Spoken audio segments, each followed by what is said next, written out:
Hello, I hope you're doing great. This is Asani and it's another video from Touchstone series. سلام، امیدوارم که حالتون عالی باشه. من سمنه حسنی ام و این یه ویدیو دیگه از سری آموزشی کتابای تاچستونه. قراره که کتاب تاچستون 1 صفحه 30 رو با هم توی این ویدیو داشته باشیم. خب، طبق روال همیشه اول بریم سراغ لغاتش. Page 30. Diagram. Diagram. ببینید یک رم diagram میشه نمودار. به صرفا به نموداری که حالا حالت x و y داره به اون نمیگن، به اینکه حالا ما به شکل نمودار یه چیزی رو میکشیم، اینایی که زیر شاخه داره، حالا توی کتاب مثالش رو میبینید، به اینا هم میگن دیاگرام. حالا توی فارسی استریا میگن نمودار یا توی انگلیسی diagram. Next one, using. این using رو یه توضیح کوتاهی بدم. ببینید use میشه استفاده کردن از. using وقتی وسط جمله میاد یه جورایی حالت با استفاده از معنی میده، یعنی با استفاده از فلان عبارات فلان سوال ها رو جواب بدید، فلان جای خالی ها رو کامل کنید. نمیشه گفت using همیشه میشه با استفاده است، ولی وسط جمله که میاد خیلی جا همچین معنی داره. خب بریم سراغ متن کتاب. Vocabulary notebook all in the family. قرار راجع به اعضای خانواده و اینا داشته باشیم. همه در خانواده. All in the family. Learning tip. Making diagrams. یک نکته یادگیری داده. ساختن نمودارها. ببینید اینو منظورم بود، زیر شاخه داره. میبینید اینم یک دیاگرامه، اینم یک نموداره، یک دیاگرامه. Make diagrams with new vocabulary. بسازید نمودارها با کلمات جدید. حالا روش‌های مختلف داره. این برای اعضای خانواده است. قشنگ معلومه دیگه، شبیه همون فامیلی تری یا شجره‌نامه‌ایه که توی متن خود کتاب داده بود، توی متن آموزشیش، که پدر بزرگ مادر بزرگ رو اینجا میذاریم، پدر مادر و خاله و دایی و عمو و اینا رو اینجا میذاریم و همچین حالتی. این برای اعضای خانواده است، ولی ما برای موارد دیگه هم میتونیم استفاده کنیم. اینم دوباره هیچ. برای موارد دیگه مثلا چی؟ مثلا من میام یه دیاگرام درست میکنم راجع به غذا. یه دایره میکشم، وسطش مینویسم فود، بعد زیر شاخه بهش میدم هر چیزی که راجع به غذا باشه، مثلا فست فود یا ابزار غذا خوردن مثل قاشق چنگال و اینا، مثلا سپون، فورک، دیگه به شکل‌های مختلف میشه این کار رو کرد. یا واسه لباس ها دیاگرام میکشم، مثلا میام میذارم clothes و هی زیر شاخه بهش میدم و لباس های مختلف رو مینویسم. این روش به شما کمک میکنه کلمات رو تو دسته بندی یاد بگیرین، کلمات بهتر یادتون بمونه و هر چقدر که شما توی خوندن خلاقیت به خرج بدین، توی به یاد آوردن کمتر سختی میکشین، چون کلمه چیزیه که ما باید به یاد بیاریم، حفظ کنیم، به خاطرمون بسپاریم و اگر با خلاقیت یاد بگیریم راحت‌تر به خاطر میسپاریم. میگه an example of a diagram is the family tree below. یک مثال از نمودار هست شجره‌نامه پایین. میگه یه نمونهش اینه. خودش هم داره میگه یه نمونهش اینه. یعنی برای چیزهای دیگه هم میشه این کارو کرد. ببینیم داخل این conversation box چی داریم. میگه in conversation mom or mother. ببینید اومده کاربردار نوشته. میگه مام خیلی کاربردش از کلمه mother بیشتره. خیلی نه، یه ذره. بعد dad father، یعنی کلمه dad رو بیشتر از کلمه father استفاده میکنن. بعدی grandma grandmother. grandma دوباره از مادر از grandmother بیشتر استفاده میشه، اما این یکی ببینین grandpa grandfather. کلمه grandpa از کلمه grandfather کمتر استفاده میشه.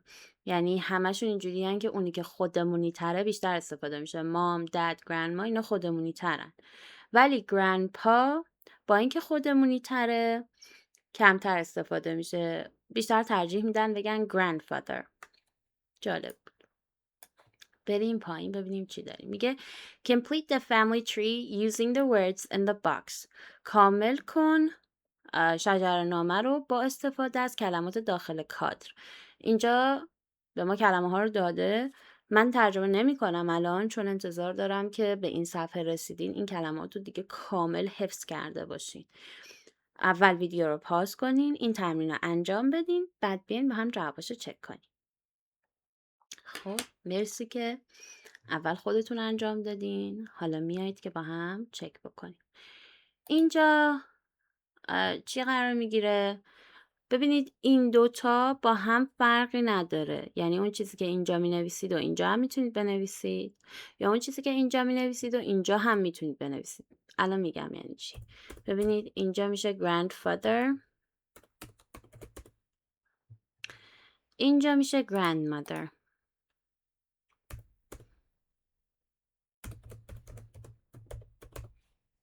یعنی من اینجا اومدم نوشتم grandfather، اینجا نوشتم grandmother. اگر شما برعکس هم نوشته باشین درسته، یعنی نوشته باشین grandmother اینجا نوشته باشین grandfather باز هم درسته. اینجا father، در کنار father همسر father چی میشه؟ میشه mother. پدر و مادر، پدر بزرگ مادر بزرگ، پدر و مادر. می که یعنی من، این هیچ. خب در کنار من کیا هستن که از بچه های پدر مادرمن؟ خواهر برادرم دیگه، sister brother.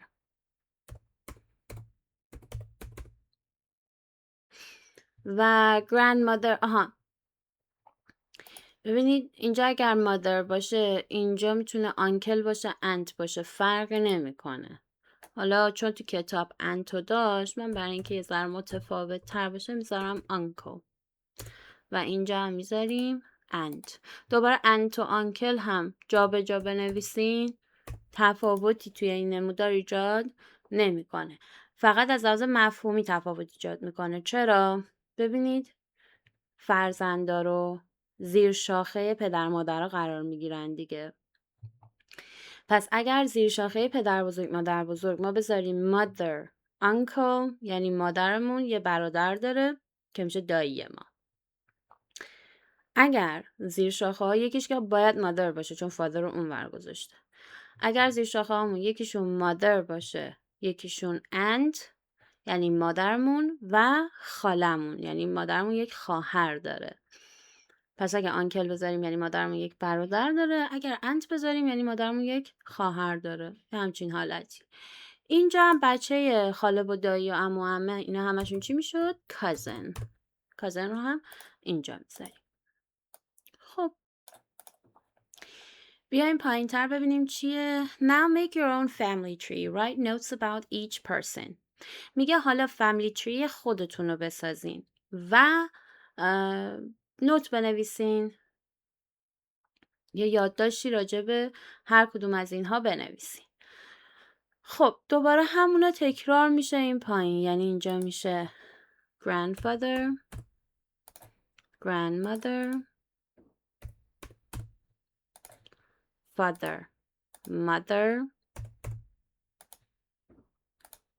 حالا اینجا من انت میذارم، میگم فرقی نمیکنه از لحاظ شجره‌نامه‌ای که داریم مینویسیم، چون یه شجره‌نامه فرضیه دیگه، صرفاً برای خودمون نیست. بعد ببینید گفته make your own family tree، اینجا یک مثال برای ما کشیده ها. یعنی شما در اصل بخواین اینو درستش رو انجام بدین باید توی دفتر لغاتتون دقیقاً اون چیزی که مربوط به خانواده خودتون میشه رو بکشین. یعنی اگر مادرتون 2 تا خواهر 2 تا برادر داره، قشنگ برای grandmother grandfather 2 تا 3 تا آره دیگه 5 تا زیر شاخه باید بکشین که مادر و دایی‌های مختلف و خاله‌های مختلف رو بنویسین. بعد بچه هاشون رو بنویسین، همسرانشون رو بنویسین توی یک، حالا یا توی دفترتون یا توی یک برگه بزرگ این کار رو انجام بدین. خب دیگه اینجا چی داریم؟ اینجا میتونم بگم، میتونم برادر و سیستر ننویسم، بنویسم سیستر، دوتا خواهر، فرق ایجاد نمیکنه. و اینجا هم حالا برای اینکه همه رو استفاده کنین، آره ببینید اگر مثلا دوتا خواهر مد نظرم باشه میتونم بذارم سیستر، ولی برای اینکه حالا یه ذره کامل باشه همه کلمات رو استفاده کرده باشید همون برادر میذارم. اینجا هم میذاریم کازن. خب این هم از این. حالا چی کار میخوایم بکنیم؟ نوت بنویسیم راجع به اینا. راجع به فادر خودش مثال زده، نوشته his name is Antonio, he's 45. اسمش هست انتونیو و 45 سالشه. راجع به پدرش نوشته. من مثلا اینجا میام شوهر خاله که میشه آنکل رو به عنوان مثال مینویسم، چون گوشم جا داریم راحت میتونم علامت بزنم. آره دیگه تکست باکس. مثلا میگم his name is Ali. He is چی بگیم مثلا he's 62 سالشه. خب براش از این خطا هم بکشیم، ارو داره، ارو بکشیم.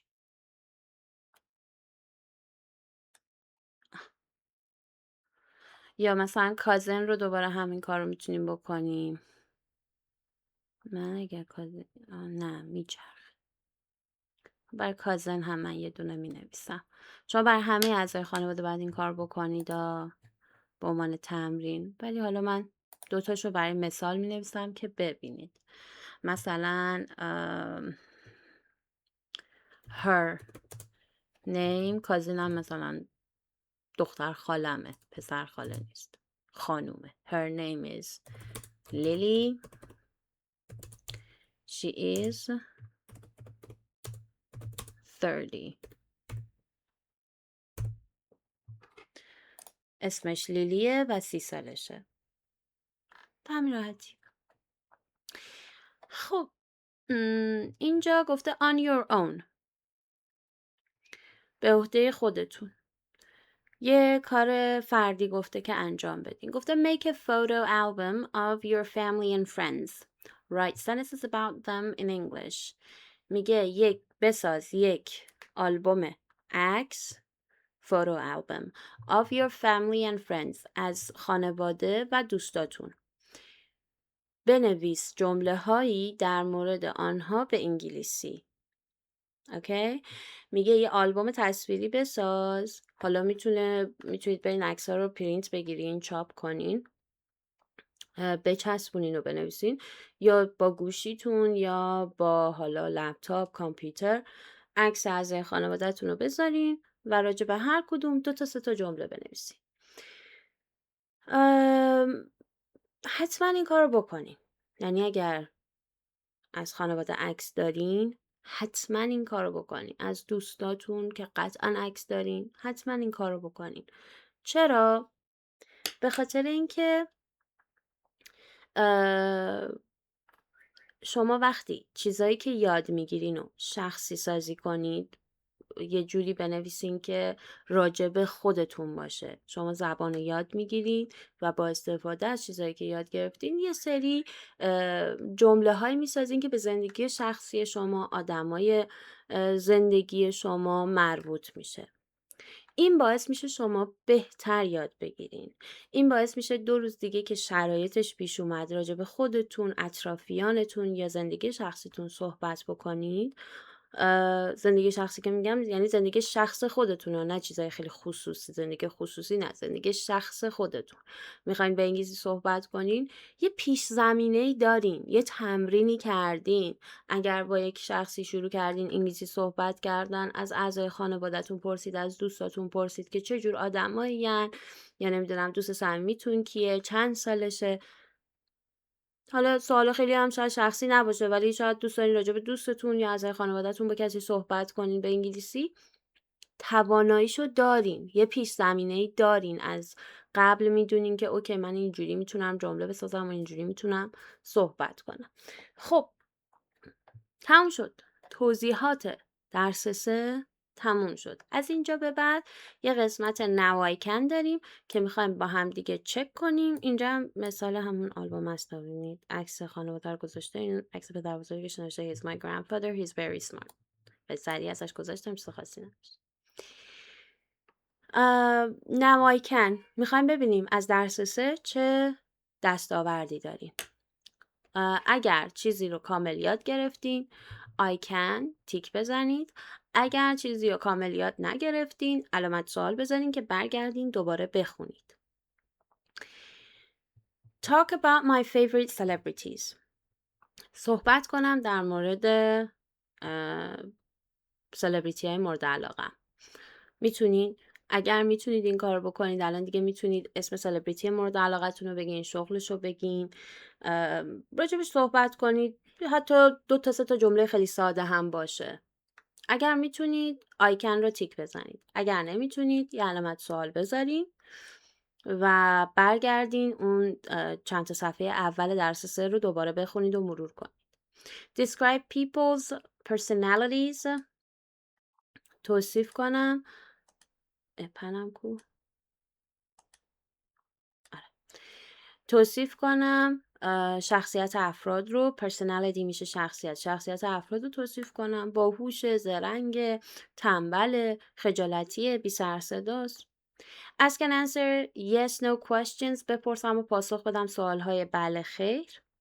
Talk about family members. صحبت کنم در مورد اعضای خانواده.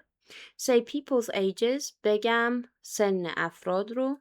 Ask and answer information questions. بپرسم و پاسخ بدم سوالات information questions. همون منظور سوالات WH، این که فلان چیز کجاست، فلانی کیه، یا تو چند سالته، اسمت چیه، سوالای این شکلی رو، اونایی که WH داشت. What, when, where, how, who, why. Understand people. Talking about friends, ages, interest and so on. متوجه بشم افراد رو وقتی که صحبت میکنن در مورد دوستاشون.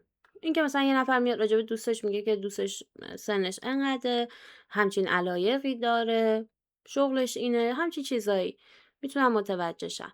Show I'm interested in a conversation or surprised. نشون بدم که به یک مکالمه‌ای که داره اتفاق میفته علاقه دارم، علاقه‌مو به اون مکالمه نشون بدم، که بگم خوشم میاد که این مکالمه ادامه پیدا کنه، یا تعجب کردم از این چیزی که شنیدم، شگفت زده شدم که این کارو با چی میکردیم؟ یه کلمه بود که با اون این کارو میکردیم. Really. وقتی که تعجب میکردیم، شگفت زده میشدیم، یا میخواستیم بگیم ای چی جالب، مثلا برامون جالب بود، میخواستیم نشون بدیم که علاقه‌مندیم این مکالمه ادامه پیدا کنه، راجع به این صحبت کنیم، گفتیم really؟ تا همین راحتی. پس الان دیگه شما باید راجع به همه اینا بتونین صحبت کنید یا متوجه بشین. دستاورد خوبیه بعد گذشته فقط 3 تا درس. من امروز داشتم حساب میکردم، دیدم 4 تا کتاب تاچستون، هر کدوم 12 تا درسه. یعنی حالا من با ویو پوینت ها که بعدش قرار میگیره کاری ندارم، یه چیز حدود 48 درس رو قراره در کنار هم باشیم و بعد گذشته 3 تا درس. اگر به همچین دستاوردی رسیدین بهتون تبریک میگم، چون بعد گذشته 48 تا درس دیگه واقعا خوب میتونین انگلیسی صحبت کنین، متوجه بشین و خیلی کارهای دیگه. خب بریم سراغ یه مسئله خیلی مهم. کتابای تاچستون 3 درس سبا شدن. یعنی الان ما درس 1 2 3 رو توی یک بخش خوندیم، درس 4 5 6 رو توی یک بخش میخونیم، 7 8 9 یک بخش، 10 11 12 یک بخش. و چجوری اینا رو بخش بندی کرده؟ با گذاشتن، با فاصله گذاری تمرین. هر 3 درسی که تموم میشه 2 صفحه تمرین داریم که مروری از 3 درسیه که پشت سر گذاشتیم. الان شما اگر صفحه 31 و 32 رو نگاه بکنین، 31 و 32.